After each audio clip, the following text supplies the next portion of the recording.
Hi అండి. మనం అమ్మవారి గురించి తెలుసుకుందాం. కనుక అమ్మవారు మానవ ప్రతిష్ఠ కాదని స్వయంభూ అని భావిస్తారు. వైదికాచారులే కాక వామాచారులకు కూడా ఈ అమ్మవారు ఉపాస్య దేవత. శవ్యాపస వర్గస్థ ఒకప్పుడు ఈ ఆలయంలో పంచకమార్చన జరిగేది. అందుచే గర్భాలయంలో రాతితో చేయబడిన రక్తపాత్ర ఉంది. దీనికి ఉగ్రపాత్ర అనే పేరు కూడా ఉంది. ఉగ్రపాత్ర 1.5 అడుగు ఎత్తు 2 అడుగుల వ్యాసం కలిగి ఉంటుంది. ఎన్ని దొన్నల్ని బలి ఇచ్చినా ఒక్కో పోతు రక్తానికి కడివెడు నీళ్లు పోసినా ఆ రక్తపాత్ర నిండదు. ఈ విషయం నాటికి ప్రత్యక్ష నిదర్శనమే. ఈశాన్యంలో మామూలు భక్తులకు వేరొక పాత్ర ఉన్నది. దానికి 2 అడుగుల దూరంలో బలిని ఇచ్చే ఉపస్తంభం కూడా ఉంది.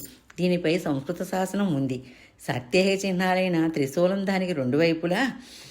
వ్యాసభగవానుడు ఈ అమ్మవారిని దేవతాగ్ని అని స్తుతించారు.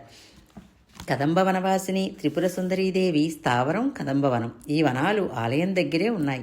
అతి సున్నితంగా రక్తవర్ణంతో ఉండే కదంబ పుష్పాలు అమ్మవారికి మహాప్రీతి. అందుకే కదంబ కుసుమ ప్రియాయ నమః అని లలితా సహస్రంలో చెప్పారు.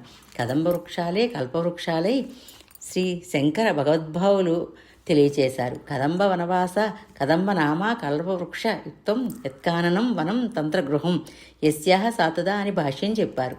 శ్రీశైలానికి తూర్పు ద్వారంగా విరాజిల్లుతున్న త్రిపురాంతక క్షేత్రం శైవ శాక్తేయిక ఆలయాల్లో అతి పురాతనమైనది. పురాణాల ప్రకారం శ్రీచక్రపీఠంపై నిర్మితమైన ఏకైక శివాలయం త్రిపురాంతకం. ఇక్కడ వేద విశ్వవిద్యాలయాలు నడిపినట్లు శాసనాల ద్వారా తెలుస్తోంది. త్రయంబిక త్రిపురాంతక త్రికాగ్నికాలాయ కాగ్లాగ్ని రుద్రాయ అంటూ నిత్యం రుద్రం బల్లె వేస్తూ ఉంటారు. ప్రపంచంలో ఏ శివాలయానికి వెళ్ళి పూజ చేయించుకున్నా త్రిపురాంతకేశ్వరుని సంబంధించిన ఈ మంత్రాన్ని ఉచ్చరించాలి. మహిమాన్వితుడు త్రిపురాంతకేశ్వరుడు. త్రిపురాంతకం గ్రామానికి 2 కిలోమీటర్ల దూరంలోని కుమారగిరిపై స్వయంభూగా వెలిశాడు. ప్రపంచంలో ఏ ఆలయంలోకి ప్రవేశించాలన్నా తూర్పు ఉత్తర ద్వారాలు దర్శనానికి వెళతారు. ఇది రాక్షసాగమనం ప్రకారం నిర్మించబడటంతో దక్షిణ ద్వారం నుంచి ఆలయంలోకి ప్రవేశం ఉంటుంది.